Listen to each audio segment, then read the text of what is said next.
ទិញគួរយន្តនៅខេមធូលគឺយើងចាក់ប្រេងបាទប្រេងប្រអប់លេខឲ្យមកពេញបងប្អូនបាទ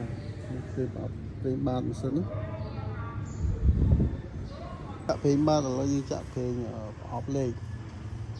ប្រេងប៉ុងណាប្រេងប៉ុងក៏យើងចាក់ឲ្យមកពេញដែរប៉ុន្តែប្រេងប៉ុងច្រើនណាបងប្អូនជិត2លីត្រទៅបាទទាំងប្រេងប្រអប់លេខទាំងប្រេងប៉ុងជិត3លីត្រទៅចាក់ឲ្យមកពេញមកនៅខាងផ្សារស្វាយព្រៃស្រុកសំរោងតាកែវកំងគោយន្តអ៊ីតាលីនេះប្រភេទខ្សែពៀនបាទនេះប្រអប់លេខ5តង់ណាបងប្រភេទទំនើបហើយល្អវាមានប្រភេទធម្មតានិងប្រភេទqualityល្អ premium ណាបងក៏យកល្អហ្មង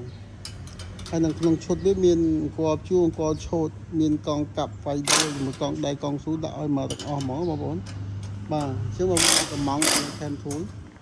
ហើយមានគោយន្តច្រើនទៀតឥឡូវបុគ្គលិកកំពុងរៀបចំតឡើង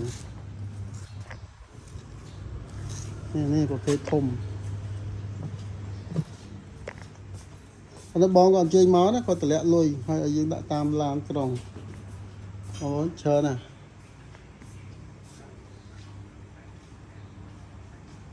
បងប្អូនអាចកំង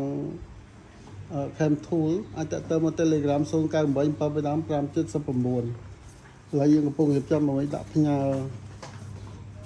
ទៅខាងតកែវខាងផ្សារខាងតកែវបាទសំរោង